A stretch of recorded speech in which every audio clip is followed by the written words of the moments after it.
Hello, everybody, and welcome to the August 27th Trips and Traps. Andy Serling, joined by Richard Migliore. I love the group of races we have to look at today, an eclectic mix of races, and we're even going to look at a horse that won. I think it's the second time since I've been doing Trips and Traps with you that we actually look at a horse that wins. No, I think it's fun to look at the horse that wins. In a popular race, we're going to look at the last one.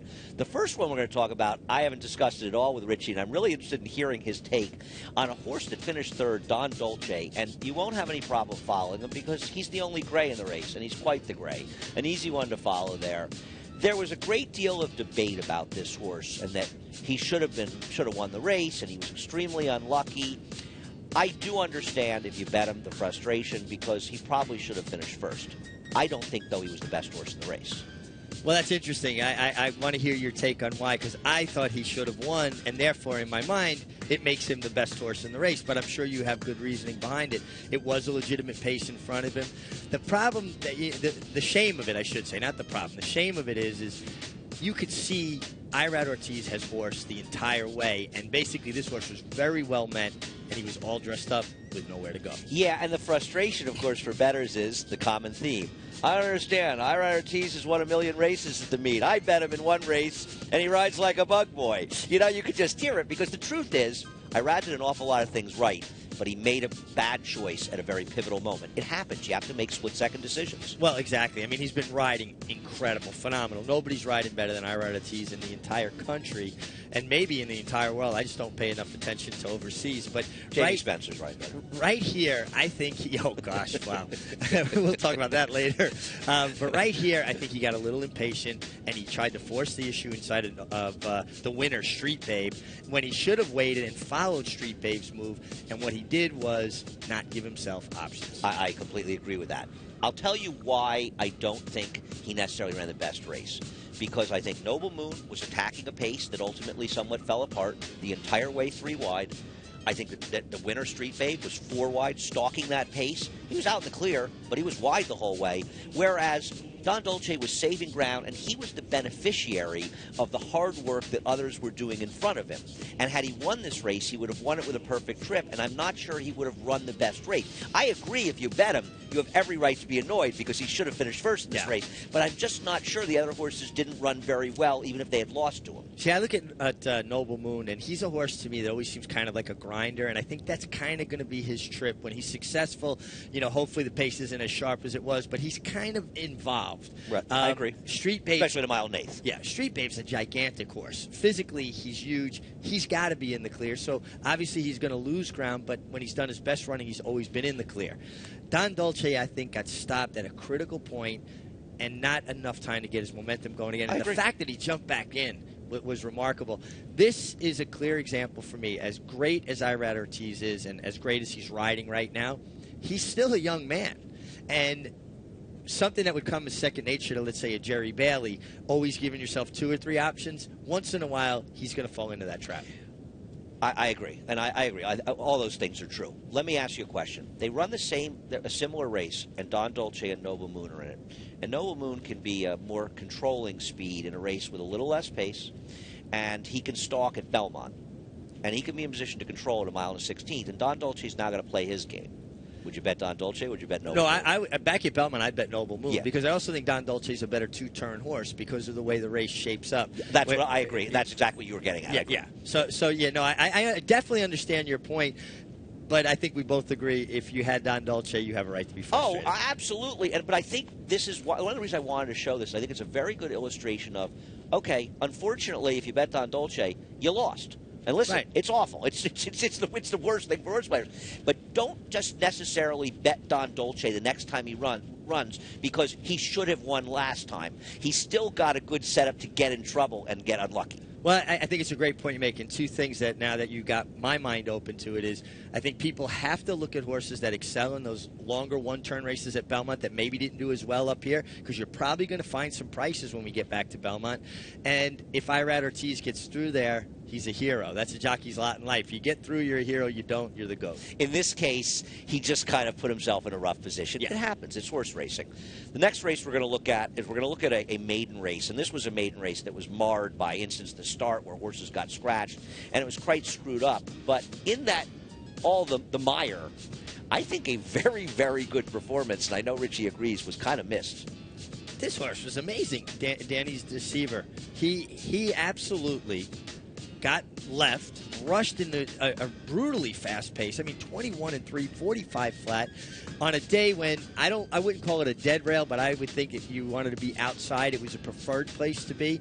And so much was made of the eventual runner-up, Makili Island. I think Danny's Deceiver was lost in the shuffle. Absolutely, and a couple of things happened. First of all, the winner of this race gets a very, very good ride by Junior Alvarado, not dissimilar to the FNX move. He realized he was too much in the teeth of it, and he takes him out, and he's able to settle him behind horses. That won the race for him. Yet Danny's Deceiver, who broke slowly, got aggressively rushed up into the pace, a pace that ultimately collapsed. You've got the favorite not running outside of him. You got another couple horses outside of him. This was a really, really fast pace and a very contested pace. And Danny's Deceiver doesn't give it up in a 6.5 furlong race until very, very late. Well, even right here, don't you think? He's still running on. I mean, he did not collapse. He just eventually the toll of the pace, got to the him. The pace finally right. The pace finally wore him down in the last, past 16th of a mile between the 8th pole and the 16th pole. But he did all of the dirty work getting there for breaking slowly. And he's a horse you have to think. Let's say he had broken from an outside post, and he had settled outside of horses. I don't think there's any question he would have won this race. Yeah, because he would have been able to get a breather. And, when a horse is under that kind of pressure the entire race and he never has a chance to find his rhythm in his breathing and his stride, usually they fall apart. This horse did not fall apart. I mean, he just got tired late. No, this horse can run. And I'll tell you something. I would take a chance with him against some decent maidens, especially if he could get in a situation where he could relax a little bit, not necessarily be a force the whole way. But this horse should not be missed in this race. Now, the only thing we got to find out about Danny's Deceiver, is he a horse, though, that needs the lead? Is he that tight? Because sometimes you learn that in the morning working them. If they're not in front of a horse when they work, they don't work well. If they're in front. So it'll be interesting to see going forward. I think his trainer, Dave Canizzo, does not think he needs to have the lead. Now, whether or not that turns out to be true, okay. But I don't think David thinks this horse has to be in the front end. We'll turn our attention to a race involving disqualification, one that Richie and I wholeheartedly agree with.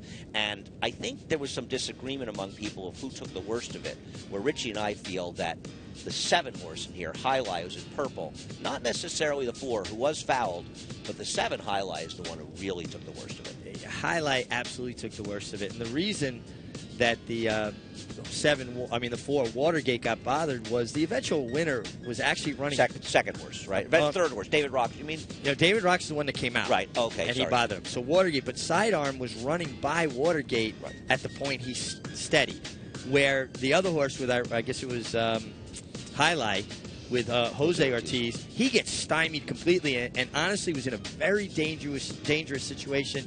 Almost could have been dropped in that position. No, and he was, and we're going to show the head on the stretch and you'll be able to see it, because every time he tries to find a seam to come through, it seems like David Rock drifts in his path, and he's taking away his path the whole stretch. Now, Highlight's easy to see. He's in the purple. The 4 Watergate at this point has been left behind. As you said, Sidearm's already made the move around him, and he's got to come behind him. But the purple horse, he can't find a seam at any point in the stretch, and it gets a little dicey. Well, he's going to dive to the inside of him right here, and you see David Rocks drift over under right-handed whipping. Now he says, okay, now there's a hole in front of me here. Now David Rocks goes to a left-handed whip, and he comes out right there. That is such a precarious, dangerous position, and I think that Watergate got up inside of the eventual winner, Sidearm. When David Rocks shifted out, he took his ground. Not the winner, Sidearm. No, Sidearm was a victim. Everybody was. The whole thing, essentially, there's the purple horse, Highlight. Behind him is the 4, that's Watergate. Keep in mind, this, of course, is David Rocks. Everything that happens is precipitated by David Rocks and horses reacting to him. Practically the whole field is reacting to him at some point. Yeah, absolutely. He already took the Highlight's ground once. Now he comes out, gets him badly there. Now he squeezes everybody back out to the outside. And really, Javier Castellano was keeping a very straight course. You can't continually try to get out of another horse's way. It's your job as a jockey to hold your position. Now, obviously, you don't want to see somebody get hurt, but it's not your responsibility when someone else is coming out. No, I agree. Javier kept a straight path. And it looks like he came in because the other horse is coming out so badly. But as you say, he's got to continue to ride the race, and that's all that Javier did. Horses were affected. We're not saying that Watergate didn't get affected by this. Listen, So did Giant in the Moonlight, but Highlight, to me, took the worst of it. And he was inside of horses, too, which is kind of the toughest position to be in. Yeah, Highlight at that point when he had to turn his head to get off that horse's heels. If you clip heels in a situation like that, 9 times out of 10 you're going to fall. He was very lucky. No, I agree, and Jose Ortiz did a good job not having that happen to him. And there's nothing he could do at a certain point in the stretch. We're going to show a horse next, and this is from the 6th race on August 22nd. And this horse, Hunter O'Reilly, a lot of people saw. But we want to show it again in case you didn't see it, because this horse, who's dropping back to last year, and we're not going to see him on the screen again until the top of the stretch, a lot of attention was paid to a horse we're going to show last. This horse did it on the turf. Easier, but this horse is a runner. He's an absolute runner. And you even commented when we were watching the replay before we came on how visually impressive he was to look at finishing. And you could tell he broke out of the gate. He's a first-time starter. He really didn't know exactly what to do. He didn't get with it. And after about, 3/4 of a mile, he started to figure it out. Now he gets this momentum coming, and you're going to see he's going to blow the turning for home because he's just going too fast. He didn't even make the corner and come out. He basically went about 2 or 3 pads further than he had to. But, man, was he running. This horse is just running. And the other thing about this race is this is not a race that collapsed. The horse who's on the lead finishes second, beating the neck. The horse who wins the race is sitting third right now with that easy trip. It's not like you see they're spread out field. I think it was somewhat of a spread out field because a lot of horses were somewhat overmatched in this race. But Hunter O'Reilly does something that nobody else does. He makes a big move in a race where pretty much positions didn't really change. No, and he was really finishing, really running. And you could see this was a race where I think it was an introduction to him. The light went on. Now, it may not help us with a price next time, but I think this is a horse to keep an eye on because I think he's special. He just shows up in your picture right now, and you're going to see Luis Saez. He's got so much momentum. He has no choice but to tip to the outside, and look how far, much wider he goes. Just because of his momentum, he gets swung out further. But look at that stride, Andy. He's really lifting his feet, reaching for the wire. Kind of threw it in another gear here. This horse just keeps running and running and running and running. And, I mean, he is coming and getting these horses, as you say, and I think it's something you can expound on. A lot of times first-time stars take themselves out of races early. They're naturally going to have more speed the next time. It's not that they're speed demons or something. It's because they don't know what they're doing when they first start. Yeah, the gates open and they kind of hop out and they go, oh, I'm supposed to run with this group of horses. They've never been in that big a crowd before. They've maybe worked with a horse or two, but most horses usually don't get in with 4, 5, 10 horses. He just got lost the first part, but man, when he figured it out, he tipped his hand. He's a runner. No, he's a good horse. This is not just a horse going to break his maiden next time. This is a horse that very well could be a 2-year-old stakes white horse going further. Remember the name Hunter O'Reilly. As we turn our attention to our 5th race of the show, if I can actually figure out where it is and move these pages, it's a horse, My Senses, who also finishes third in a turf race the same day, the 11th race, and he's a horse, the 10, who didn't have a good start. The race is wired in a pretty moderate pace, to say the least, by ZZ Zoom Zoom, and Richie can talk about it. Maybe a rider who wasn't really comfortable on the course. Yeah, I think Drayden Van Dyke was a little bit lost on our inner turf course. It's a tricky course to ride, no doubt about it. You can even see here, he was so far back. He had a chance previous to that to tuck in. You can't be that wide around these narrow little tight turns on both turns. And you're going to see as he gets the horse running into the second turn, Andy, he's going to be spun out wide again. And this horse finishes best of all and probably ran, I don't know how many more feet, but considerably more than the winner. No, I didn't look at Trackus, and I should have. That's a good point. What I like about this horse, Richie, is unlike Hunter O'Reilly, and they're just different kinds of trips, this horse is actually putting himself in the game, even though he's farther behind, but he's in the race. He's just one of these horses, and it particularly is bad in these 2-turn turf races. He never finds any kind of good position. No, I mean, he's kind of out in no man's land the whole way. And listen, I like Drayden Van Dyke. I think he's a promising young rider. This is a tough place to come into when you don't know the riders that well, you don't know the horse you're on, and you definitely don't know this in a turf course, which is a tough course to ride. I agree. I mean, he's out here 4 or 5 wide at this point. Listen, what was he supposed to do? He's got a horse he wants to run. But, yeah, I think the very best of best riders go to an unfamiliar circumstance, and it's very hard to adapt that quickly. It's very difficult. And this horse really puts in a nice run. And almost, I thought, when she was out there that wide, kind of got lost because I thought she found her best stride later on. No, I agree. She's kind of running in spots a little bit in the stretch and comes running at the end. This is a horse that was making its first start in 2015. Hadn't started since October at Laurel. And I think ran 3 times last year. And I remember Graham Motion telling me in Saratoga last year he really liked this horse. He never really showed it in the racetrack last year, but he showed it in this race, and he's going to springboard, or she's going to springboard off this race. It lets us end. She's not going to pay $20 in her next start, but I think she might be more than okay. Win her next start, and maybe go on and win again from there. I think Belmont Park's going to agree with her, too. Yeah, Belmont Park is perfect for that kind of running style. The last race we're going to show is one you've probably already seen. You've certainly heard about it if you haven't been sleeping, but you know what? We just couldn't resist showing it again. Jess's Dream hops out of the gate. Basically, we talked about Hunter O'Reilly not being clued in. Well, Jess's Dream is completely confused. Like, oh, am I supposed to run with them guys? What am I doing out here? He gets to climb it a bit from the dirt, and he's in another area code by the time they hit the backstretch.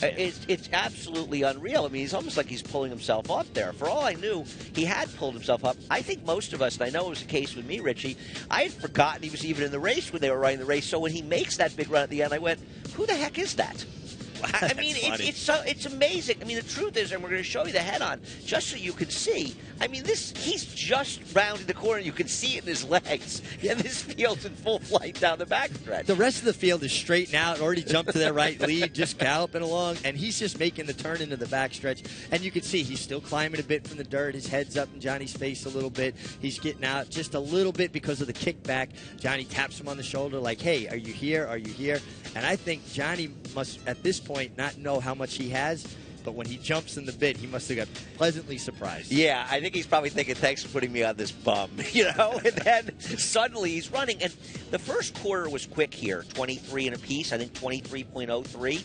But then they went at 24 and 4 second quarter, and it's not like they were flying up front. The other thing is, it's not like the horses in the front end just completely collapsed. You can see him in the background. You just see his legs in the background. He came home his last 3 ace in 35, his last 5 ace in 58 and 2, I believe. You might see that in turf races. I can't get that circle. There we go. You might see it in turf races. You don't see it in dirt races. I don't care who they are. No, and much like Hunter O'Reilly, who we spoke about, look at his stride at this point. He's really reaching for ground. That's what a good horse is supposed to look like finishing. And it was interesting. I was talking to Kieran the other night about the race, and he said that Mike Luzzy had worked him a few times. And I said, well, it'd be nice to put Mike on a live one, but this wouldn't have been the right one for him to come back on because Johnny had to ride him a long ways, and I don't think you want to ride that kind your first start. No, 1.1 miles in the dirt riding this horse like that, and we'll see where he goes next. He's going to get a lot of attention, and it's funny. He's damn as Rachel Alexandra. He runs like Senora. Isn't that funny? I mean, and obviously so far the two foals of Rachel's are actually both look like runners, Rachel Valentina and Jess's Dream. So right now on the scorecard, she's ahead of Zenyatta in the breeding show. Yeah, but, you know, I mean, we joke about it, but it's just cool. And it's nice to see these horses, remember them, and you see the silks. But Jess's Dream, I hope he doesn't go on and disappoint people because that was about as exciting a debut as we've seen in a long, long time. Yeah, the buzz in Saratoga, there's been buzz all meet. The buzz that day about him was tremendous. It was incredible. And you know what? Everyone I know got eliminated in the pick six for this horse. None of us bet the horse. It was nothing about it. And even people like myself, who are generally betting and looking in that direction, you're just thrilled watching the race. It was just that kind of wow performance. I tell you what, it's been a great year of racing. Beholder last weekend. We have American Pharoah coming up here. It's just been a tremendous year for racing. There's a lot of good racing left to come, Richie. It's so great, and it's great to be involved in the sport in 2015, and if you didn't get excited or like that race, then maybe you just don't like racing. I agree. There's a lot more to come. We can always use your help. Trips and Traps at NYRank.com.